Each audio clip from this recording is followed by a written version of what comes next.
Hello and welcome to the second episode of our Good Morning L&D Unleash special. In this episode, Moritz meets Gary Bolles.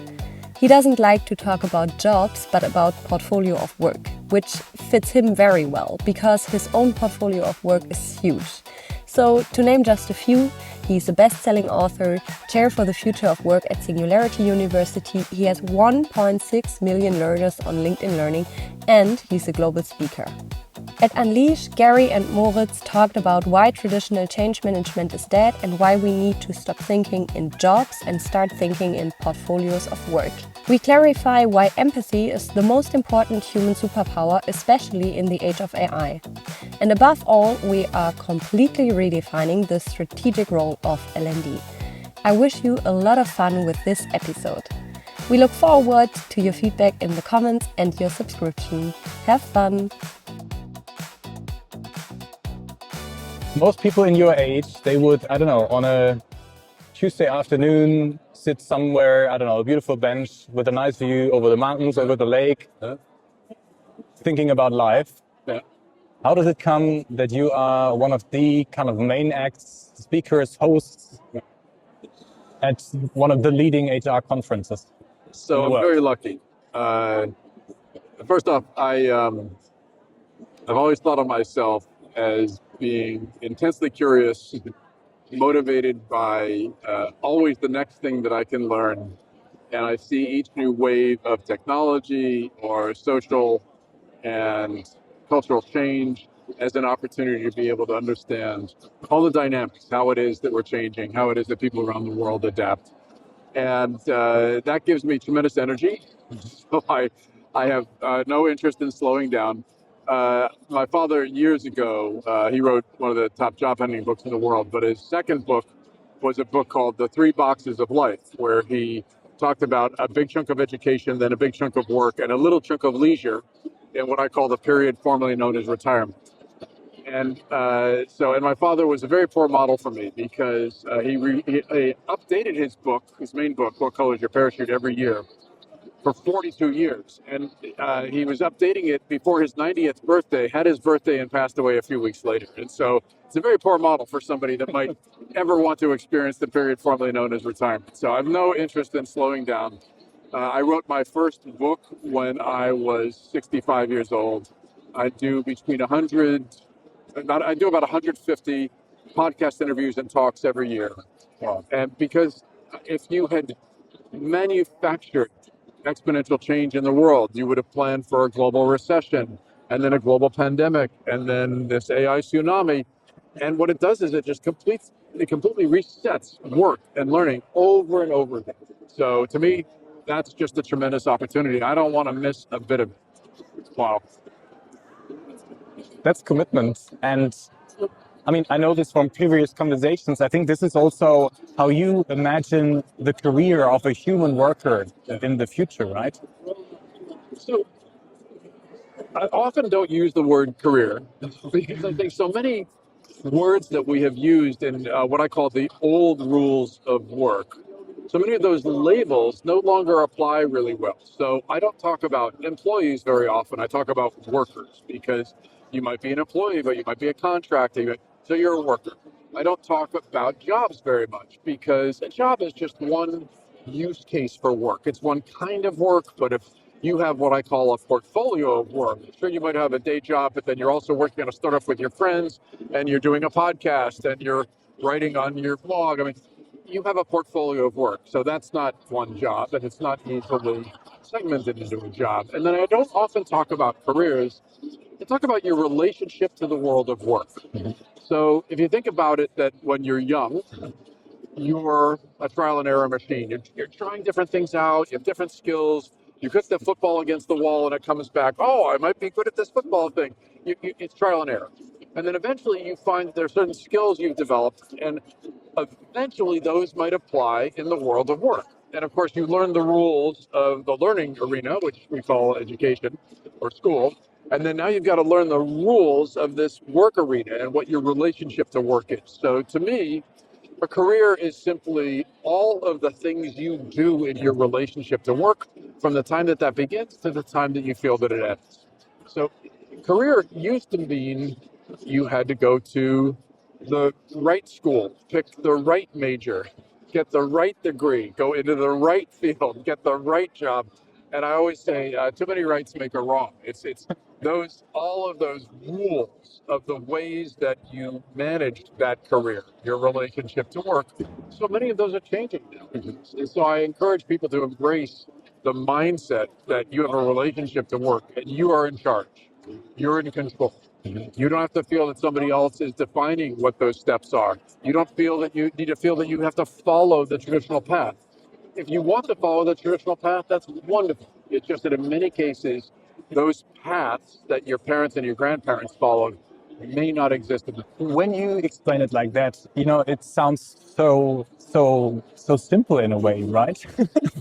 Just, take ownership of your life and, get rid of maybe this rather linear idea of a life, right? Which starts, somewhere with education, then continues with work, and then comes the leisure time. And now you are throwing everything upside down like big confetti flying all over. I mean, what do people need to learn, to take that ownership, to get into this kind of driver's seat you are talking about? You used exactly the right framing for it. So to be in the driver's seat. So when my father wrote this book, The Three Boxes of Life, in 1976, he was one of the first people to coin the idea of lifelong learning, because he said, all right, so you've got this learning, then this work box, and then this leisure box. What if you turn them on their side? What if it's lifelong learning, lifelong relationship to the world of work, and lifelong leisure, life, happiness, whatever is not in those other two bins? And also, what if the lines blur? So here we are at a conference. We're learning, we're listening to people, we're meeting people. We can call it work, but we're also having a lot of fun. I mean, so the lines blur, right? It's a Venn diagram where they all overlap. And so I encourage people to think, instead of it being intentional, about what the mix in your life is at any one point, and then having agency, as you say, being in the driver's seat. Many people feel that there are so many shoulds, so many have tos, so many requirements. Their parents tell them, no, you're going to get this job.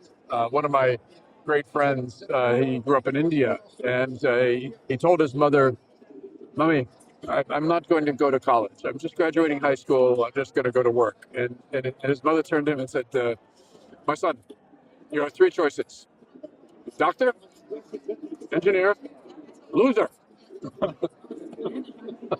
So no pressure. So we chose engineer. But this is how we need to reinvent ourselves. We are all reinventing the rules of work as we're adopting these AI tools, as we're continually having much more flexible work environments. And that doesn't mean that everybody has that luxury. Many people just need to make money, put a roof over their heads, and feed their families. But I encourage people to be intentional about that process. Learn more about yourself, your own skills and interests, and the things that motivate you.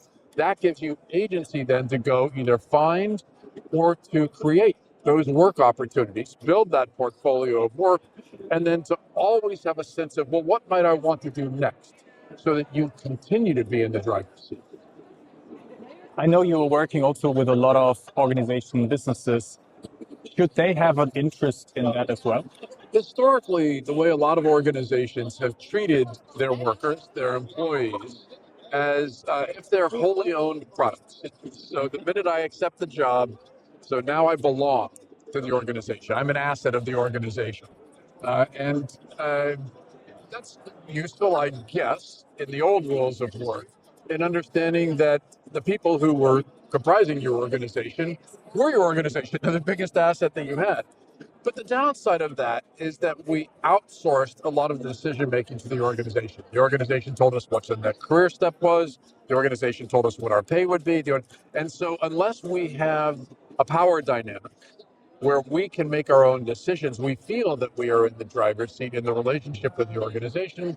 What ends up happening is we keep on defaulting to letting the organization make those decisions. So instead I say, well, again, your relationship to work, your relationship to the organization, you are providing all this value to the organization. The organization, of course, is providing compensation and rewards to you.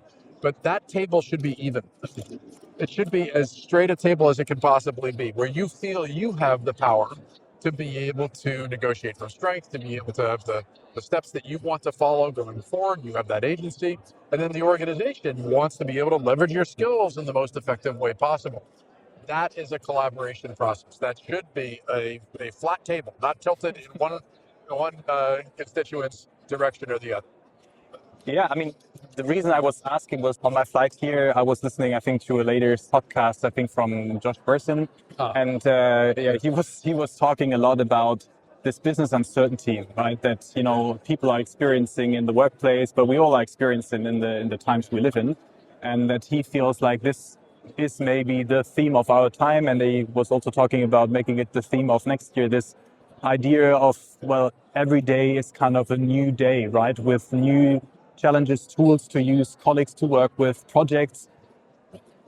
Yeah. So what I want to say is that the level of uncertainty is I think, also increasing heavily for each individual. And what I think is that the benefit of having employees who are in the driver's seat, who know how to create at least clarity for themselves about who they are, what they want, where they want to grow, creates adaptability, creates a dynamic organization that can strive. Absolutely. So there's no question that uncertainty is becoming more and more of a characteristic of the decision-making environment for many people in their own lives, many people in their jobs, for many organizations, even for many countries. And I appreciate my old friend Josh championing the word uncertainty, because the subtitle of my book, The Next Rules of Work, is Mindset, Skill Set, and Tool Set to lead your organization through uncertainty. Because what we talk about in my work with Singularity University, for instance, is what is inevitable and absolutely predictable is that both the pace and the scale of change are going to continue. So the speed with which change happens, when you think of going back 30 years to the internet, and many people's first experience of the internet was America Online, and this guy named Steve Case, he had to mail around CD-ROMs to literally millions of people. And I always ask young people, raise a hand, does anybody know what a CD-ROM is? Have you ever seen a CD-ROM? Has anybody seen a newspaper? So you used to have to mail these CD-ROMs, and you have to install that software into your computer. So it took a long time. When ChatGPT 3.5 came out, if Sam Altman of OpenAI had to mail CD-ROMs around, it would have taken years. But he had 2 million users in a month. So the pace of change is so much more rapid. And then the scale, it just affects more people. Much more rapidly. How do you get 2 million people using anything in a month? I think maybe Pokemon Go. But if you accept, yes, pace and scale, then what happens is the fog down the highway will always be thick. We won't be able to see, because when things can change so rapidly, we might think, oh, we'll follow change management practices. We'll do what everybody's done in the past. We'll predict what the future will be. We'll look at what we have today. We'll look at the difference between the two, and we'll just accomplish what the difference is. There is no certain future. I've got 15 courses on LinkedIn Learning with about 1.7 million learners. And one of the popular courses is called Leading Change. And the oft-quoted line from it is, change management is dead. All that's left is leading change and leading through uncertainty. Because this is the characteristic of our times. And if we accept that, then we don't have to all worry about this rampant uncertainty. Instead, we accept it as a factor. So I say often to people who lead organizations, people who lead teams, how does a startup work? A startup never has enough time, enough resources, or enough information. There will always be uncertainty. So how do technology organizations, groups in technology organizations, how do they deal with uncertainty about the requirements from end users? They call it agile. Agile thrives on uncertainty. You don't know what you're actually building when you start an agile process. you're gathering information from people, and you are continually doing cycles of design. So these are all challenges that we can overcome, but humans do not adapt to them in times of uncertainty. One of our great collaborators with our company, Charette, is a man named Dr. Evian Gordon, who has the largest database of brain research in the world. And if you ask him to synthesize all these insights from literally 1 billion data points about the human mind and ask him, well, okay, so how do you distill all that down to one insight?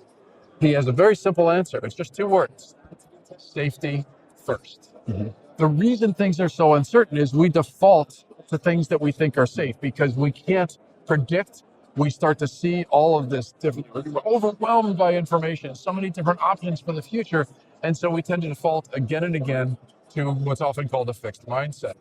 If we accept uncertainty is going to always be around, if we think the way that people do in startups when you never have enough information, okay, now we can all collaborate together, help each other to go through these phase after phase of uncertainty, but still to be able to accomplish the goals that we all co-create. Somehow it reminds me, I was in Dublin last week, and I was in the archaeological museum, and I mean, I was again fascinated to see how slow things were moving, right? Back in the days, right? Yeah. Where the biggest innovation, I don't know, was, Flintstone. A wheel. A wheel for, 2,000 years until the next thing happened, kind of.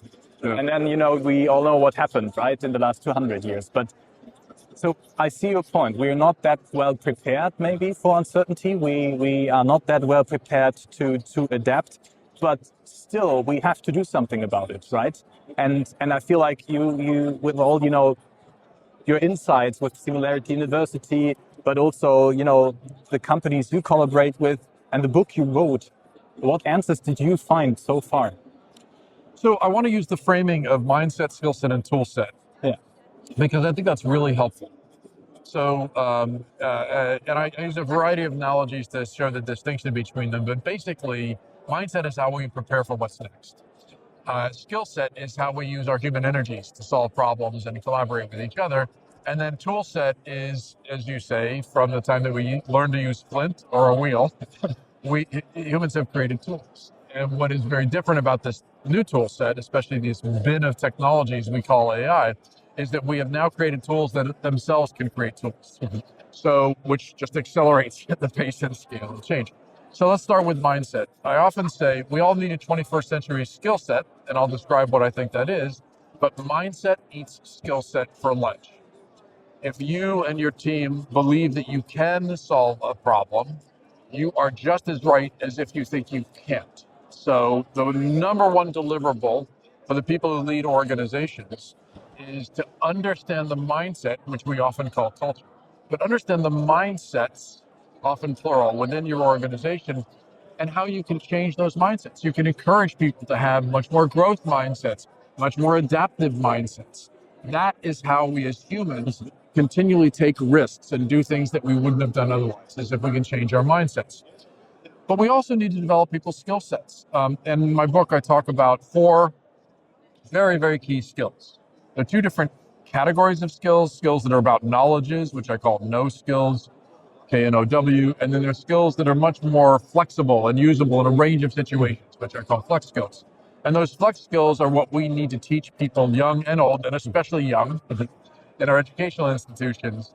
And there are 4 that our studies show are the most critical. And it just so happens in English that that's part of an acronym called PACE. Problem solvers who are adaptive, creative, and with empathy. So let me describe each. So the skill set that we need to be able to continually navigate uncertainty is to think of ourselves as problem solvers. My father cracked the code on this 50 years ago with his book, What Color is Your Parachute? Because he said, if you present yourself to an employer as a problem solver, I understand your problems. I understand the problems of your customers. I've solved problems like that before. You are far more likely to get hired than the next person. Right? So we all need to be problem solvers. And as I tell people who lead organizations, you know that there's 1 or 2 people in your organization that think it's their job to create problems, and you know who they are.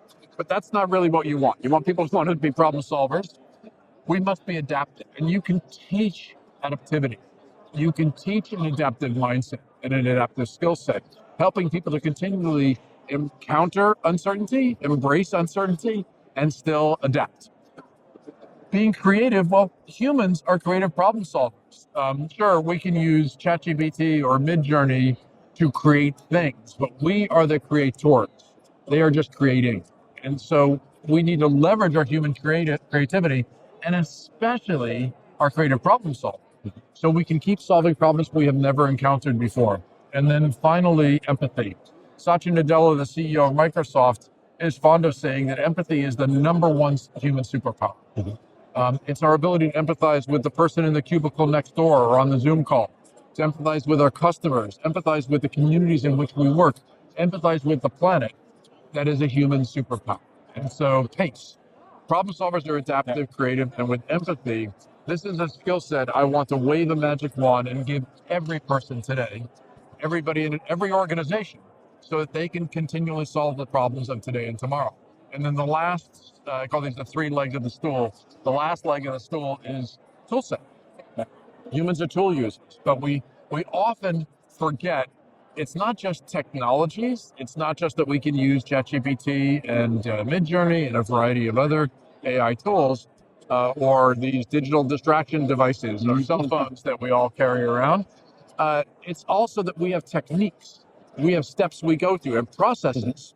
So when we use agile processes for developing programs, when we use design thinking or rapid prototyping, when we use what we call at Singularity University moonshot thinking to envision huge, big solutions to big problems, those are techniques. So if we embrace the mindset, skill set, and tool set to be able to navigate uncertainty, and we train people in these processes, every organization can be much more adaptive. Yeah. I love the part, for example, also of empathy. We had Sam Altman in Berlin at the university for a talk, and when he was also asked what skill does he think is so critical for the future, he also waved into this idea of empathy, because he said the skill to know what people want. I think your father referred to, I understand the problem of your customer. I understand problems, right? I can feel them, I can sense them, and I can, do something with it. I think this is something he said AI will have trouble for a long time. Yeah, for a long time. And so I love that. I mean, and I was going to say, and this is again back to the entrepreneur. What is an entrepreneur? They fall in love, that's empathy, with the problem of a customer, and then they use creative problem solving to continually adapt their solution until they have what we call an MVP, a minimum viable product. So entrepreneurs use that PACE skill set, and they don't even know that they're doing it. Speaking of falling in love with the problem, I mean, many people who are listening to our Good Morning L&D shows are, leading the talent, chapter or team of a large company, the learning and development team of a large company. And I think they are feeling, at least what I sense, a bit stuck, right? Because, they have so much legacy somehow in terms of what do people see in learning and what do they don't see in learning in terms of, I don't know, systems, programs, academies that come from the past and still need to be kind of updated. What do you, recommend, those people to do right now who are maybe so heavily needed, right, in preparing people for that uncertainty, helping those people to grow in this uncertainty? What is your kind of advice, and where do you see kind of light here? What are the companies to watch out for who are doing great? Absolutely. So let's say it's always a combination of what you can do to help humans to develop superpowers and what the organization does to be able to continually understand what the value it creates for its stakeholders, customers, whomever, and what it needs today and tomorrow to be able to solve those problems, to deliver that value, right? So as individuals, we need to understand our own skills. I often use a picture of an iceberg to say, we are icebergs to ourselves. We kicked the football against the wall that kept coming back, and then we forget later on in our lives that there was a time we didn't know how to kick a football. And that sort of falls below the waterline. It's like a skill we have, but we don't even remember that. So I say there's tiny little bit above the waterline of skills that we each know about and we can describe for ourselves, but there's this massive amount of human potential below the waterline. And it's the same thing from the perspective of the organization. There's all this human potential inside your organization, but all you know about is the tiny little bit above the waterline that you hired for the VTI or the resume or the LinkedIn profile. And so it always starts with what we call self-inventory. It starts whether it's from an individual standpoint or from the organization standpoint. What do you have? You're a big organization. You've decided that your next customer, you're going to make products for musicians. How many musicians are in your company? Do you know? Why shouldn't they be your next focus group? What are the incentives you can offer them to let them know that they're musicians? And how can they find connections between other musicians in the organization so that they can build strong connections between them? And then how could you leverage those insights? But it's not just knowing how to play music. It's a wide variety of different skills and capacities, human potential that the organization first needs to know is there. And so there's got to be a process of inventory. And then the organization itself has to have an opinion, has to have processes for planning. What are the skills we're going to need tomorrow? What are the skills we think are going to be hardest to find? And because that's going to keep changing so rapidly over and over again, there need to be processes where stakeholders throughout the organization, information that comes from your industry, from your competitors, even from organizations in other industries, to help you continually filter what will that demand be, and then what should we be helping people to learn today. All right, now let's talk about the opportunity for L&D. So in the past, the recent past, what we often did was we said, okay, so you, Ms. or Mr. Head of L&D, you are now responsible for taking this bunch of humans and throwing a whole bunch of resources at them, which we call LMSs or learning management systems. Tell them it's their problem. It's your fault. If you're not taking enough time, whether that's on company time or not, to learn. And as I mentioned, I've got 1.7 million learners on LinkedIn. So I've got a lot of employees who've taken my courses. But the course that is most popular of mine is called Learning Mindset.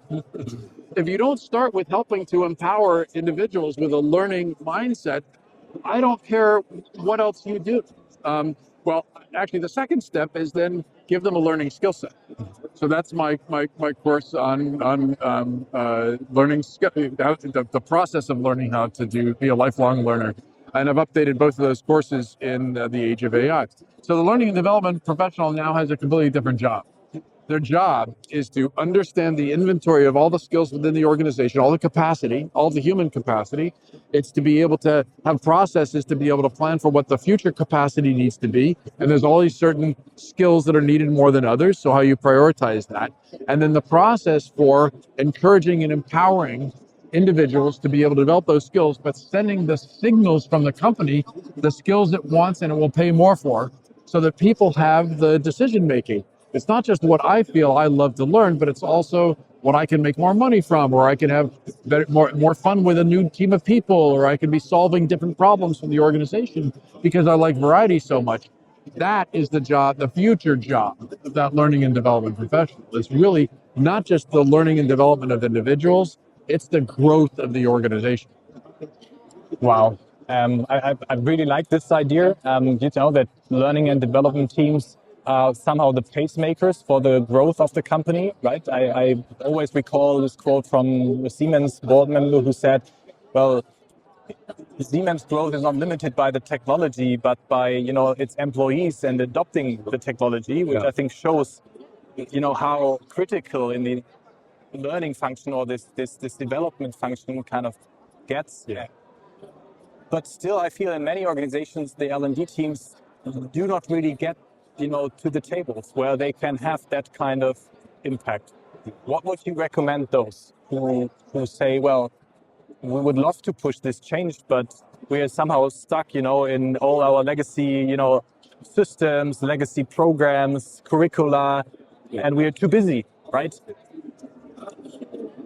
In large organizations, over and over again, there are certain skills, certain work roles that are hard to fill. It's either there's a lot of competition out there in the world, or the skills are changing so rapidly and there's just not enough people that have been trained in those skills or in those tools. So there's always stakeholders within the organization who are tearing their hair out saying, I can't find enough of X. We can't find people to be able to solve these problems. And sometimes those are geographical problems. We have lots of workers over here, but then there's other problems over here in this other country that need to be solved. And so, again, back to the empowering the L&D professional. The opportunity is to help the organization to build processes to determine what are those skills, what are the critical skills, what are the ones that you must have today and tomorrow. So it's not just a matter of asking stakeholders, what do you need now? It's how can you have the foresight practices to start planning for the future skills 1 year, 2 year, 5 years down the road. And that will always change, but if that's a continually adaptive process that you update all the time, then the L&D professional is actually building a collaborative platform to make a determination as to where those needs are going to be.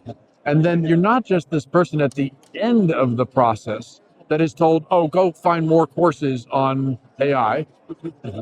Instead, you're at the front end of the process to determining, well, what kind of AI tools? In what use cases? How will people use them? And if you're continually updating those requirements and you know the stakeholders that have them, now you have their power supporting your power. You now have stakeholders to whom you are delivering humans who can continually solve those problems. One of the companies that I advise is based in Brazil. It's called ACASO.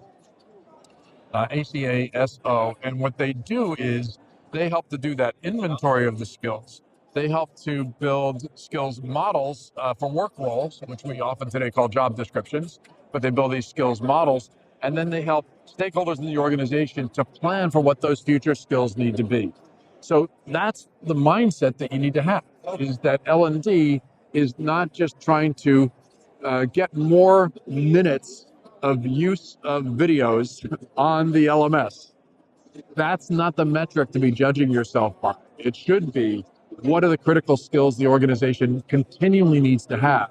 And L&D is helping people throughout the organization to skate to where that puck will be. Maybe two more questions. You're a lot in technology, right? And technology will support this process that you have just described. What is your kind of, what is the movie which is, going through your head when it comes to how this will look in the future from an end user perspective? Because, what I sense is, if I talk to, Microsoft and so on, who are already experimenting a lot internally, right, with, I don't know, for example, everything I say right into the Teams infrastructure will add, to my skills profile, for example. Yeah. I have a career coach I can chat with, who will, help me to maybe it's your father behind it. Yeah. At least the book, what color is your parachute? But I mean, is that also the future you see? So, very briefly, I'm not a futurist, even though my longtime title has been chair for the future of work at Singularity University. But I will tell you what some of the through lines that are likely are. So the first is that the line will continue to blur between humans and technology. And I encourage L&D professionals to stay on the side of humans.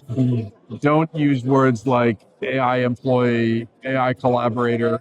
That's a mindset I don't want them to embrace. Instead, embrace that you are there to augment humans. You're helping humans to develop superpowers, right? So the future I want to support is where we use this tool set on a continuous basis to empower humans to make better decisions, to solve new problems.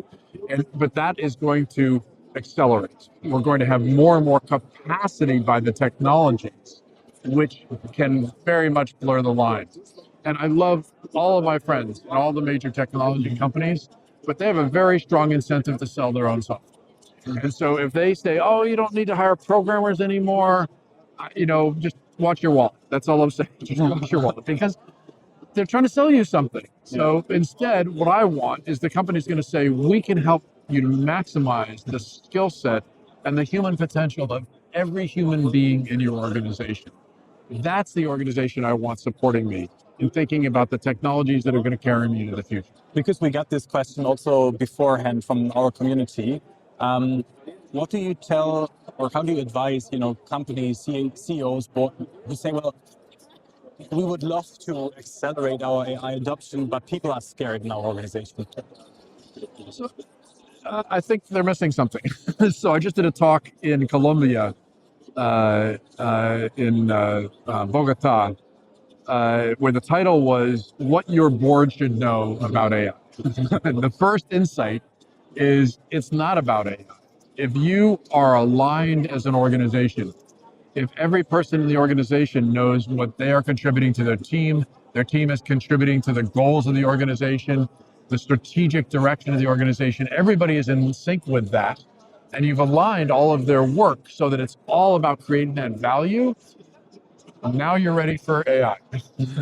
If you do not have that alignment, then seeing AI adoption is basically, and using that as a metric, is basically like an L&D professional just using the number of minutes that the LMS was used. It's the wrong metric. It isn't, oh, we've chosen these tools and we're going to impose them upon you and you're going to use them in your work. Oh, you're not using them in your work? You're not adopting.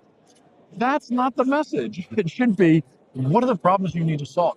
Look at these tools. Some of these tools could help you to solve these problems. Why don't you all collaborate with each other to figure out how you could apply these tools and then publicize that to the rest of the organization so they can all solve those problems too. If I make it the individual's problem, I have failed. I know you're much longer in all of this kind of business. Let's say this business of future of work, work is changing. What is, maybe a little piece of wisdom that you have learned over the years that, guides you the way? So I never think of myself as a source of wisdom. I channel the wisdom of others. So, but I'll tell you what I've synthesized is the world is going to keep changing very, very rapidly, and I sympathize for everybody for whom that's a challenge. I come from Silicon Valley, where we're change junkies, so we embrace every new technology. But in many people's lives, that's not what it's about. It's about wanting to have a meaningful life, to be able to thrive. And so I urge people over and over again to find the time in your life, to find your time in your day, your week, where you are continually renewing authentic connections, where you're not just letting the technology take over your life, in your work, in your personal life, in your relationships with people, because this is how we're all going to get through these challenging periods. It's going to be collaborating and supporting each other. It's not going to be because you found a piece of technology that is on your digital distraction device that is telling you what to do for your next career or is telling you how to get through your day. Those are nice supports, but it's the human connection. It's the authentic interaction and collaboration between humans. That's what you need to keep pushing for. And so every time you can look for ways to be able to get supported by other people and then to support others in these times of exponential change, especially people that don't necessarily agree with you or do the same kind of work you do or didn't go to the same school you did. That is how we're all going to get through wave after wave of exponential change. Thank you, Gary.